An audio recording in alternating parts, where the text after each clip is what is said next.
اس وقت ہے جب تک لبیک کے پاس حکومت نہیں ہوتی،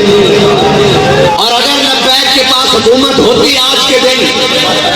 تو پھر کوئی تحریکی مارچ ریلیوں کا اعلان نہیں ہوتا، صرف ایک ٹی وی کا مائک ہوتا اور جو بھی لبیک جس کو حاکم بناتی وہ سامنے ہوتا اور وہ کہتا کہ گھروں سے ایک مسلح اور اپنا ہتھیار اور اپنی سواری لے کر شاہراہوں پر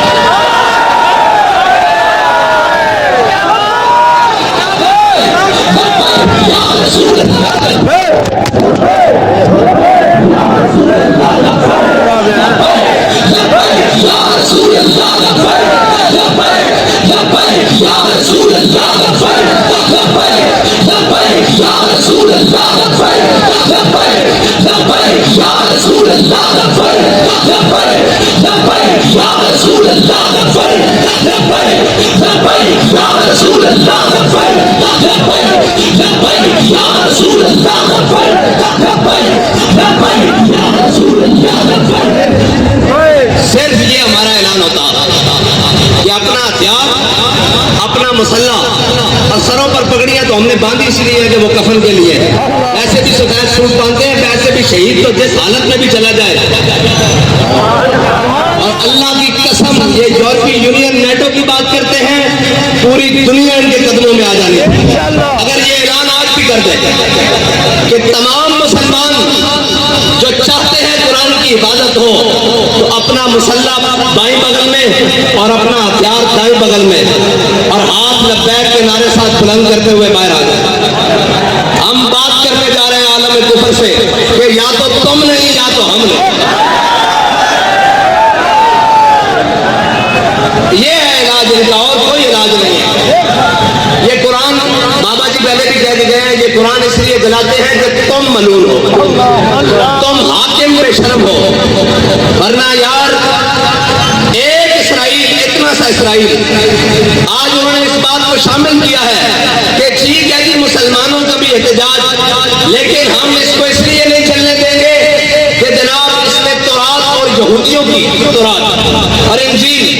ہے جی، یہ ساری اس کا بھی جلانے کا انہوں نے اعلان کیا ہے، لہذا ہم سے بات اسرائیل کے سفیر نے کی ہے، ہم آئندہ کے بعد اس کی اجازت نہیں دیں گے، اس کو غیر قانونی قرار دینے لگے ہیں۔ ڈوب کے مر جانا چاہیے پوری امت مسلمہ کو،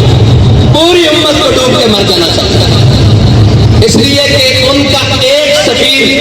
کے چند لفظ وہ کام کر گئے جو پوری 1.5 ارب مسلمان نہیں کر سکتے۔ وہ ملعون کہتے ہیں کہ اس کا ذاتی عمل ہے، انفرادی عمل ہے، تو میرا سوال سویڈن میں بسنے والے مسلمانوں سے ہے کہ تمہارا ذاتی انفرادی عمل کوئی نہیں ابھی تک؟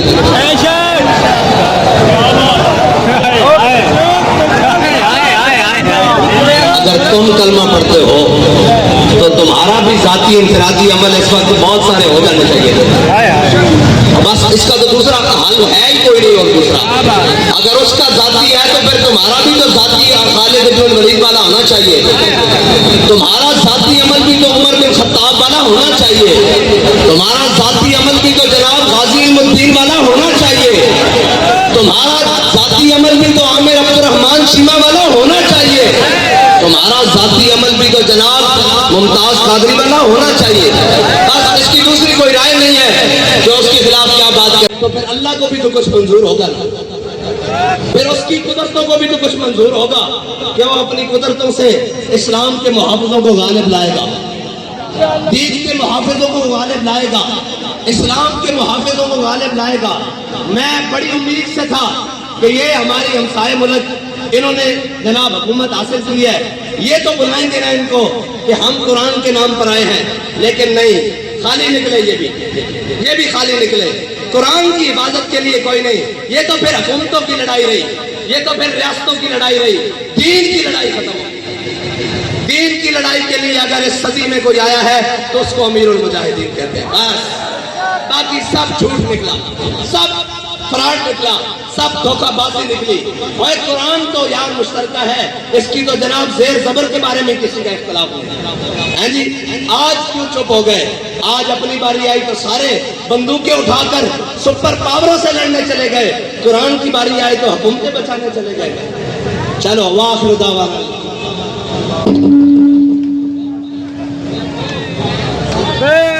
میرا اعلان پہلا تو یہ ہے کہ انشاءاللہ اتوار والے دن ظہر سے عصر تک پاکستان کی ہر بڑی شاہراہ پر لبیک والے بیٹھیں گے، اس لیے کہ ہمارے پاس اقتدار نہیں ہے، آپ نے گھر سے مسلح اور قرآن لے کر آنا ہے۔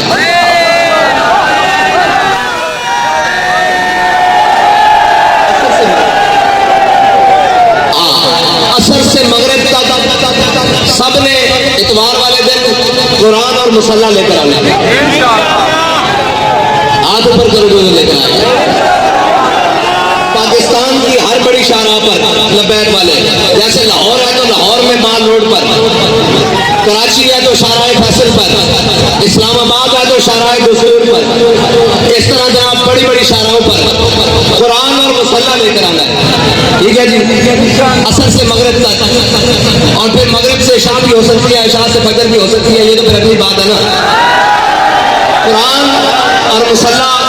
اور اپنے بچوں کو بھی ساتھ لے کر آنا ہے، اپنے بوڑھوں نہیں مرتے یار، بوڑھے کچھ نہیں ہوتا ہے، بوڑھوں پر بھی ساتھ لے کر آنا ہے،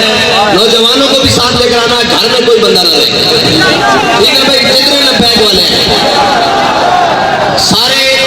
مین شاہراہوں پر، اگر شہر دور ہے تو جو ان کے قریب مین سڑکیں بنتی ہیں وہاں پر آئیں گے۔ یہ